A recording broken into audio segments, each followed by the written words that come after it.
Shalom y bienvenidos a Vía Haftaj Israel, una frase hebrea que significa amarás a Israel. Esperamos que se queden con nosotros, ya que nuestro maestro, el Dr. Baruch, nos compartirá una enseñanza expositiva de la Biblia. El Dr. Baruch es profesor titular del Instituto Zera Abraham, con sede en Israel. Aunque todos los cursos en el instituto se imparten en hebreo, el Dr. Baruch se complace en compartir esta enseñanza en inglés con doblaje al español. Para más información, visítenos en amarasaisrael.org o descargue nuestra aplicación móvil Mi Estudio Bíblico. Aquí está Baruch y la lección de hoy.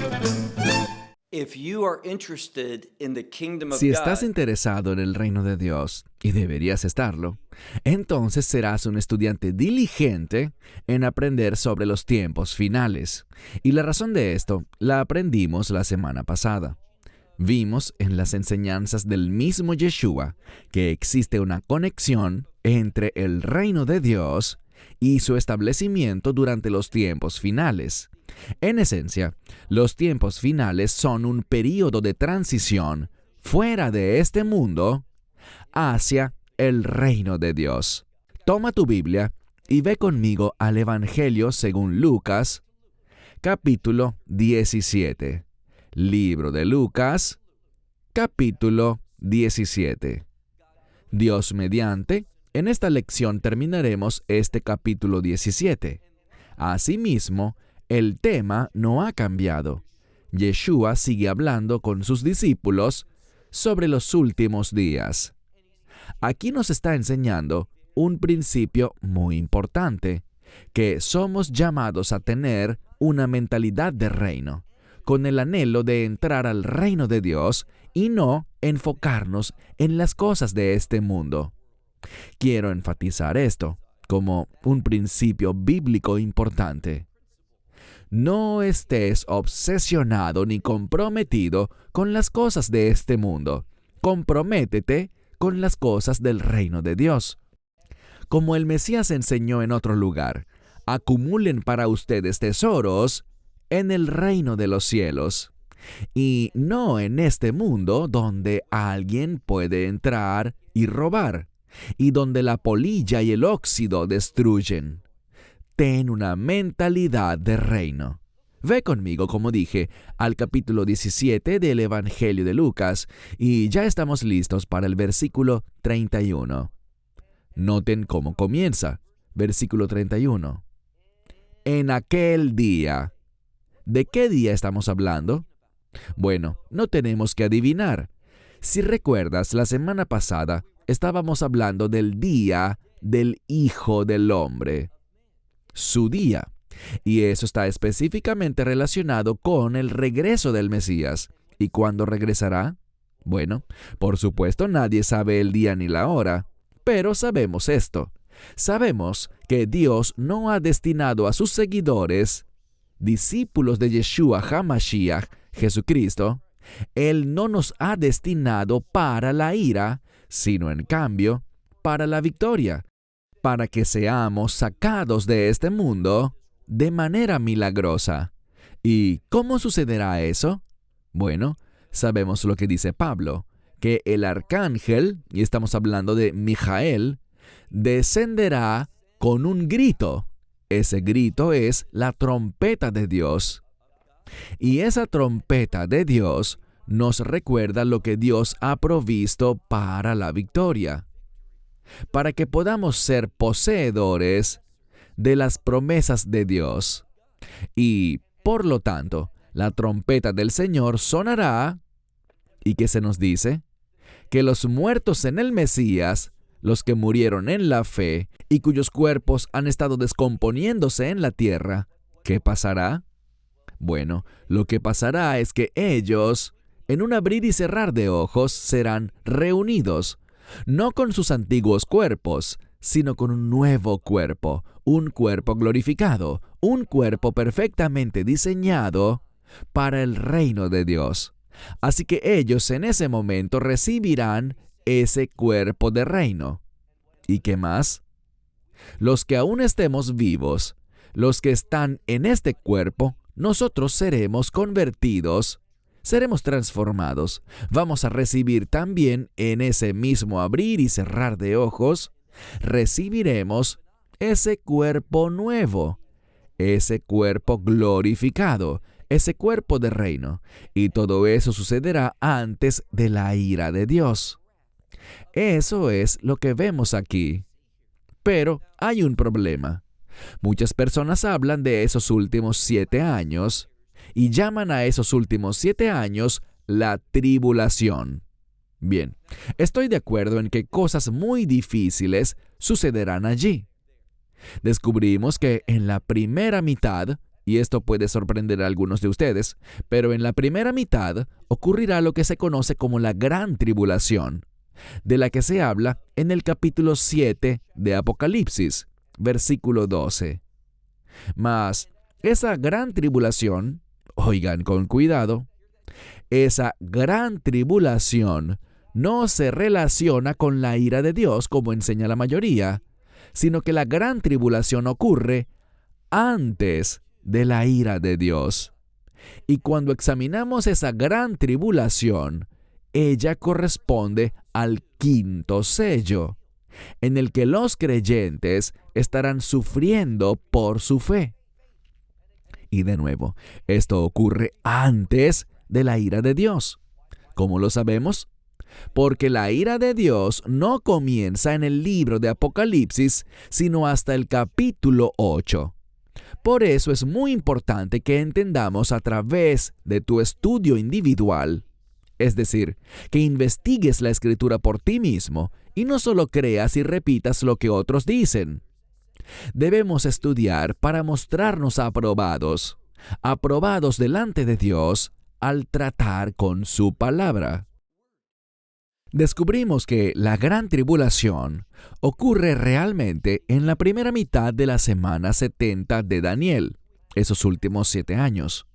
Y luego, después de la abominación desoladora, vemos que, poco después, Israel pasará por su peor momento de tribulación, sufrimiento y persecución en toda su historia, es decir, peor que el Holocausto. Todo eso está en el futuro. Así que, en efecto, esos últimos 7 años serán muy difíciles, pero difíciles en momentos distintos para personas diferentes. Debemos entender lo que dice la Escritura. Leamos nuevamente con cuidado el versículo 31. Y en aquel día, el que esté sobre la azotea y sus bienes en la casa. Así que da la casualidad que esta persona está en la azotea, lo cual te sonará extraño si vives en Occidente. Pero en el Medio Oriente encontramos que, en lugar de tener patios como tal, muchas veces nos reunimos en las azoteas o terrazas. Es un lugar de ocio, un lugar para relajarse, un lugar para entretenerse, donde recibimos a los invitados. Así que no es sorprendente en lo absoluto que aquí se diga que el que esté sobre la azotea y sus bienes en la casa. ¿Y qué más dice? Noten, la Escritura dice que no descienda para tomar estas cosas. ¿Por qué? ¿Cuál es el punto? No te enfoques en las cosas materiales. En estos últimos días, no estés obsesionado o comprometido con las cosas de este mundo, con tus posesiones. Puedes ser agobiado, como dice el Mesías, por las preocupaciones de este mundo o por las cosas de este mundo. Y cuando tienes una mentalidad terrenal, no tendrás una perspectiva de reino. Así que es una advertencia aquí. Mira de nuevo. Dice: el que esté en la azotea y también sus bienes, sus posesiones, podríamos decir, en la casa, que no descienda para tomarlos. Asimismo, sigue leyendo en el verso 31. Asimismo, el que esté en el campo tampoco, o que no regrese por esas cosas que dejó atrás. Así que está en el campo, pero ¿dónde están sus posesiones? Detrás de él, en la casa. Y la Escritura también nos está dando una advertencia. No dejen que este individuo, y hazlo personal, no permitas, si estás vivo en ese momento, no estés pensando en posesiones materiales, en esas cosas que están almacenadas en tu casa. Si estás afuera en el campo, dice aquí, no regreses a tu casa para tomar estas cosas. ¿Por qué? Pues mira el versículo 32. Tenemos un principio. Si lo recuerdas, la semana pasada hablamos sobre Sodoma y Gomorra. Y todo esto es un ejemplo del juicio de Dios, de su ira. Se nos llamó a recordar a Lot, quien después de salir de Sodoma, vimos que el juicio cayó. Pero también hay alguien más relacionado con él, relacionado con Lot. ¿De quién vamos a hablar? Estamos hablando aquí de la esposa de Lot. Dice, recuerden a la esposa de Lot. ¿Cuál fue su error? Esto es lo que ella hizo. Ella se dio la vuelta y miró. Ella estaba mirando a Sodoma y recordándola antes de la destrucción de ese lugar. E insisto, todo esto es para recordarnos algo. Es para recordarnos que en los últimos días, antes del establecimiento del reino de Dios, Dios hará algo. Dios derramará su juicio, o, en otras palabras, Dios derramará su ira sobre este mundo.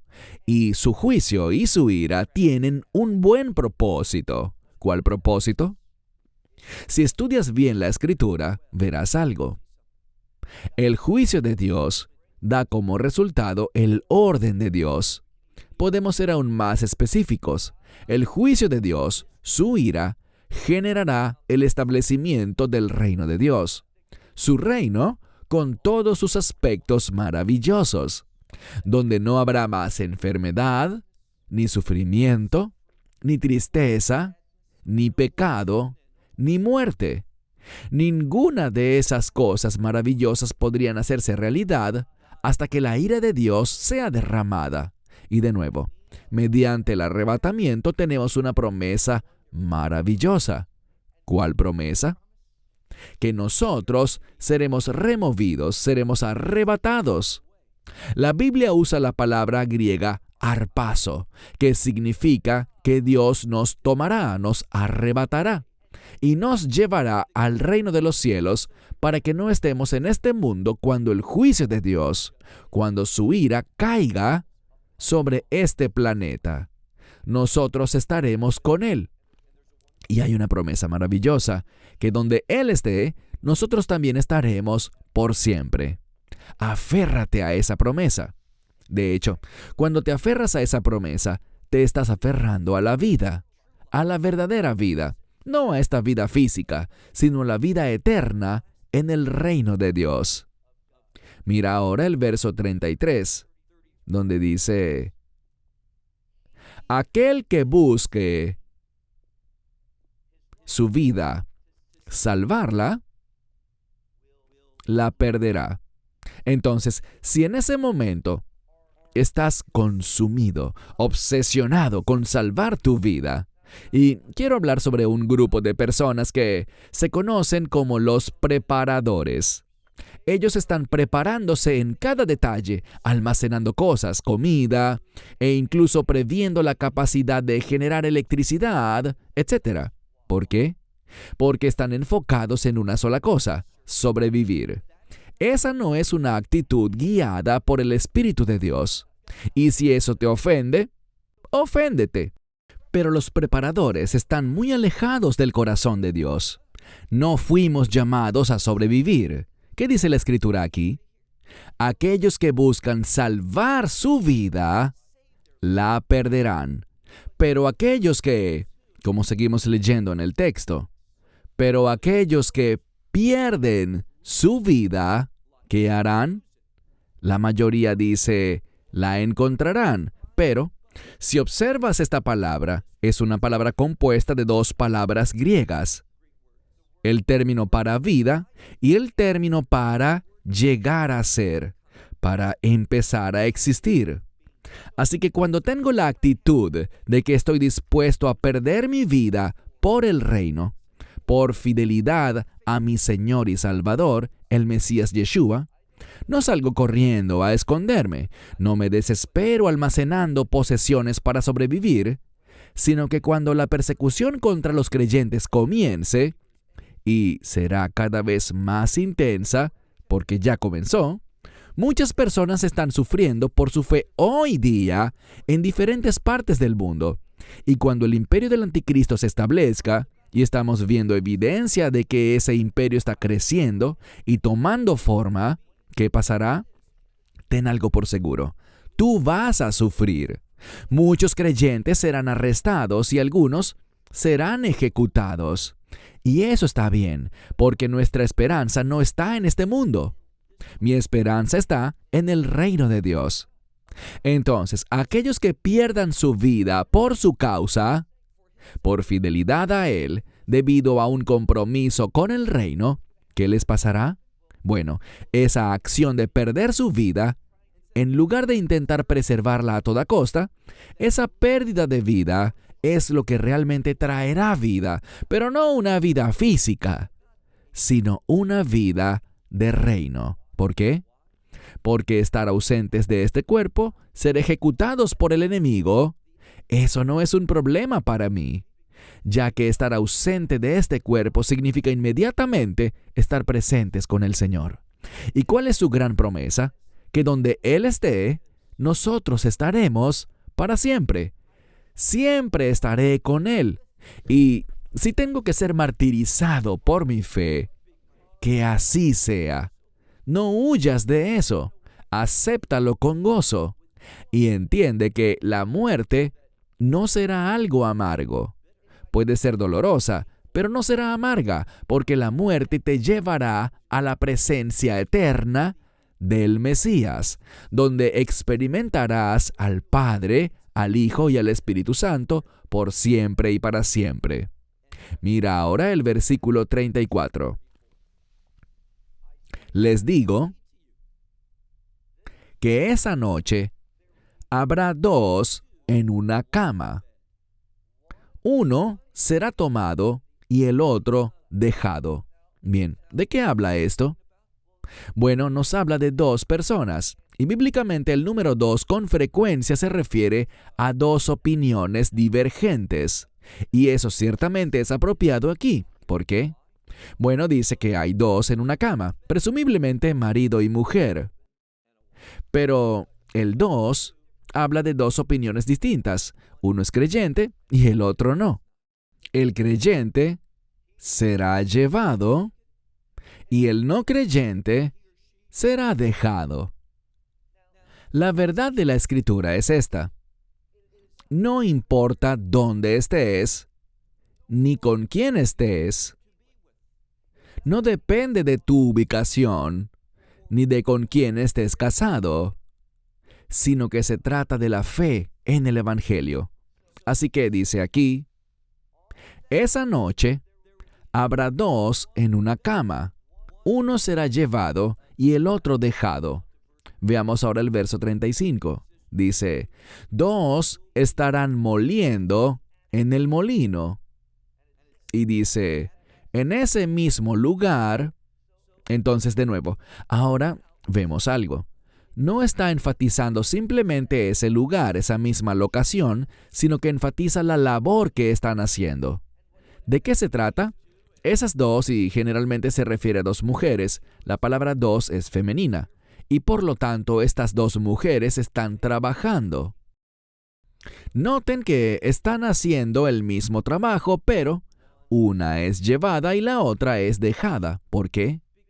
Porque ser llevado al reino de Dios, ser removido de este mundo antes de la ira de Dios, no depende de lo que alguien esté haciendo, no depende de la ubicación, ni depende de las acciones, las obras o los hechos. ¿De qué depende? De una sola cosa, de la fe en el mensaje del Evangelio. Eso es lo que hará que tú seas llevado fuera de este mundo antes de la ira de Dios. No antes de la persecución, pero sí antes de que la ira de Dios caiga. Es solo por medio del Evangelio, por la fe en el Mesías, su muerte, sepultura y resurrección, reconociendo su muerte como el pago por tus pecados y los míos. Así, solo así, creyendo que Él murió por mí, creyendo que Dios lo resucitó de entre los muertos por mí, todo eso es la base de una fe centrada en el Evangelio. Así es como uno será llevado al reino de Dios, y no por el lugar donde estés o por lo que estés haciendo. Mira ahora otro versículo. Ve conmigo al versículo 36. Dice: 2 estarán en el campo, uno será llevado y el otro será dejado. Ahora avancemos al versículo 37, que es el último versículo del capítulo, y dice: y ellos le respondieron diciéndole: ¿Dónde, Señor? Bien, la razón por la que encontramos esa pregunta es la siguiente. El Mesías ha estado diciendo algunas cosas. Ha estado diciendo que no importa si estás en tal lugar, ni tampoco si estás haciendo tal cosa. Si estás en el campo o no estás en el campo. ¿Qué aprendemos? Bueno, Él va a decirnos un mensaje verdadero sobre cómo debemos pensar, qué debemos aprender y qué debemos aceptar. Entonces, mira de nuevo nuestro texto. Vayamos al verso 36, donde dice: y 2 estarán en el campo, uno será llevado y el otro será dejado. Y ellos, es decir, los discípulos, presumiblemente ellos, respondiendo, le dijeron: ¿Dónde, Señor? Es decir, bueno, ¿dónde necesitamos estar? ¿Ven? El problema es que no entendieron lo que Él decía. Ellos pensaban que la salvación dependía de estar en un lugar, pero no es así. Depende de la verdad. ¿Qué verdad? El Evangelio. Y noten lo que dice aquí. Bien, este no es un versículo difícil de entender. Solo léelo y hablaremos de ello por unos minutos. Ellos preguntaron: ¿Dónde, Señor? Pero... y nota esa palabra, pero. Esa palabra que en griego es dei, que es una conjunción de contraste. Así que está en desacuerdo con ellos. Ellos dicen: ¿Dónde, Señor? Pero Él les responderá de manera diferente. En otras palabras, no se trata de un lugar, no se trata de una ubicación. ¿Qué dice Él? Pero Él les dijo: donde esté el cuerpo. Y basándonos en el contexto, no estamos hablando de un cuerpo vivo, sino quizás sea mejor traducir esta palabra cuerpo como un cuerpo muerto, o sea, un cadáver. Por lo tanto, dice, y leámoslo así: donde esté el cadáver, allí se reunirán los buitres. Ahora, ¿por qué dice eso? ¿Cuál es el mensaje? No es difícil. Cuando hay un animal muerto, un cadáver, ¿qué pasa? Lo acabamos de decir. Leímos que los buitres se reúnen. ¿Por qué? Porque esos buitres van a consumir, se van a comer a ese animal muerto. ¿Por qué? Debido a su naturaleza. Son buitres. Eso es lo que los buitres hacen. Ellos comen, son carroñeros. Ellos comen animales muertos. Es simplemente lo natural para ellos. Es su instinto. No tienes que enseñarle a un buitre que hay un cadáver. Él lo encontrará. Y cuando eventualmente vemos a buitres o gallinazos dando vueltas en el aire, sabemos que debajo de ellos hay un cadáver. Y esas vueltas son un anuncio para otros de lo que está debajo de ellos, sobre la tierra. Que allí hay un cadáver, una comida, y naturalmente todos lo querrán. Así que estamos hablando de los últimos días y más específicamente de su día, cuando Él será revelado, con ese maravilloso arrebatamiento. No tenemos que estar en un lugar determinado, ni debemos estar haciendo algo específico en particular. No necesitamos estar en un lugar o haciendo algo específico o cualquier cosa parecida. Todo depende de una sola cosa, y esa es de nuevo la fe. Nuestra fe en Él, a través del mensaje del Evangelio. ¿Y qué sucede? Bueno, muy sencillo. Nosotros nos convertimos en una nueva criatura. Los teólogos hablan de la regeneración. Podemos decirlo de manera diferente, nacer de nuevo. Y a través de esa regeneración, de ese nuevo nacimiento, nos convertimos, como dijimos la semana pasada, en receptores de la presencia del Espíritu Santo, quien no viene y se va, sino que siempre está con nosotros, nunca nos dejará ni nos abandonará. Y por lo tanto, al ser guiados por el Espíritu, vamos a tomar decisiones correctas. Al ser guiados por el Espíritu, estaremos haciendo lo que se convierte en algo instintivo para nosotros como creyentes, como discípulos. ¿Y qué será? En medio de estos tiempos difíciles que vienen, ¿qué vamos a estar haciendo? Así como resulta natural e instintivo que si hay un cadáver, los buitres vengan, en medio de ese tiempo también será instintivo. Será nuestra naturaleza, porque fuimos regenerados y nos convertimos en un nuevo hombre, en una nueva mujer. En medio de estas cosas vamos a testificar, vamos a hablar la verdad, vamos a compartir el Evangelio. ¿Y qué más? Vamos a comportarnos con rectitud. ¿Por qué?